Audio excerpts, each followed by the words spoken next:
এনসিপির ভেতরের তথ্য যাচ্ছে বাইরে, নেপথ্যে কারা? জাতীয় নাগরিক পার্টি এনসিপি গত ফেব্রুয়ারির শেষ দিকে আত্মপ্রকাশ করে। তারপর গত 2 মাসে দলটির কেন্দ্রীয় কমিটির 3টি সাধারণ সভা হয়েছে। এছাড়া ছোট বড় অনেকগুলো গুরুত্বপূর্ণ বৈঠক করেছেন এনসিপি শীর্ষ নেতারা। এসব সভা চলা অবস্থায় গুরুত্বপূর্ণ সিদ্ধান্ত বাইরে চলে যাওয়ার অভিযোগ উঠেছে। এমনকি যেসব সিদ্ধান্তের বিষয়ে বাইরে না জানাতে সতর্ক করা হয়, সেসবও ফাঁস হয়ে যাচ্ছে। এনসিপি সূত্রে এসব তথ্য জানা গেছে। দলের নেতারা মনে করছেন এর পেছনে দলেরই কয়েকজন নেতার হাত রয়েছে, আর তারা এনসিপিতে এসেছেন বিশেষ একটি দল থেকে। সংশ্লিষ্ট সূত্রে জানা যায়, গত 18 এপ্রিল এনসিপির অস্থায়ী কার্যালয়ে দলটির তৃতীয় সাধারণ সভা অনুষ্ঠিত হয়। সেখানে দলের জেলা কমিটি গঠন, সদস্য সংগ্রহ অভিযান, সাংগঠনিক কর্মসূচি সহ বিভিন্ন বিষয় নিয়ে আলোচনা এবং সিদ্ধান্ত হয়। এছাড়া দলটির উত্তরাঞ্চলে মুখ্য সংগঠক সার্জিস আলম ও যুগ্ম সদস্য সচিব এ.বি.এম. গাজী সালাউদ্দিন আহমেদ তানভীর সহ কয়েকজন নেতার বিরুদ্ধে ওঠা নানা অভিযোগ নিয়েও আলোচনা হয়েছে।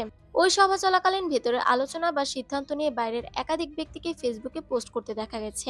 এমনকি একটি জাতীয় দৈনিকে এনসিপির নেতাবেদ হোয়াটসঅ্যাপ গ্রুপের আলোচনাও ফাঁসের ঘটনা ঘটেছে। এ নিয়ে দলটির নেতাদের মধ্যে ক্ষুব্ধ প্রতিক্রিয়া লক্ষ্য করা গেছে।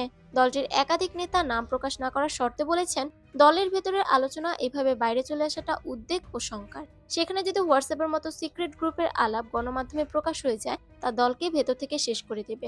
এ যেন ঘরের শত্রু বিভীষণ। এদের চিহ্নিত করতে হবে, তাদের বিরুদ্ধে সাংগঠনিকভাবে ব্যবস্থা নিতে হবে।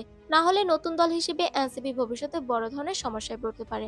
ওই সভার পর গত সোমবার দলটির পক্ষ থেকে জানানো হয়, দলের অভ্যন্তরীণ শৃঙ্খলা বজায় রাখা এবং সদস্যদের বিরুদ্ধে উত্থাপিত শৃঙ্খলা ভঙ্গ সংক্রান্ত অভিযোগ তদন্তে উচ্চ ক্ষমতার 12 সদস্যের একটি শৃঙ্খলা কমিটি গঠন করা হয়েছে। দলের 1 নম্বর যুগ্ম সদস্য সচিব আব্দুল্লাহ আল আমিনকে কমিটির প্রধান করা হয়। তবে দলের ভেতরের তথ্য ফাঁসের সঙ্গে জড়িতদের খুঁজে বের করার কোনো উদ্যোগ এখনো এনসিপিতে দেখা যায়নি। এমন প্রেক্ষাপটে চতুর্থ সাধারণ সভা হতে যাচ্ছে আজ শনিবার। একাধিক সূত্র মতে প্রাথমিকভাবে এনসিপির কয়েকজন নেতা তথ্য ফাঁস বা বাইরে ছড়ানোর সঙ্গে জড়িত বলে অভিযোগ উঠেছে। দলের ভেতরেও তাদের আলাদা বলয় তৈরির চেষ্টা লক্ষ্য করা যাচ্ছে। এদের মধ্যে অন্তত 3জন নেতা আগে গণ অধিকার পরিষদের রাজনীতির সঙ্গে জড়িত ছিলেন। এর বাইরেও রয়েছেন আর অন্তত 3জন। এদের মধ্যে যুগ্ম সদস্য সচিব সহ অন্যান্য পদধারীরাও রয়েছেন। বিষয়টি নিয়ে এনসিপির ভেতরে ব্যাপক প্রতিক্রিয়া সৃষ্টি হতে দেখা যায়।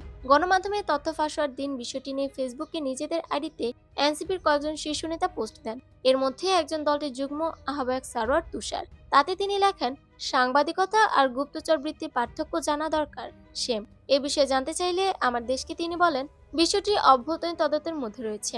জড়িতদের চিহ্নিত করে দল শক্ত ব্যবস্থা নেবে। এদিকে এনসিপির চতুর্থ সাধারণ সভায় দলটির নির্বাহী কমিটি গঠন সহ সাংগঠনিক গুরুত্বপূর্ণ কিছু বিষয় নিয়ে আলোচনা হতে পারে বলে জানা গেছে একাধিক সূত্রে।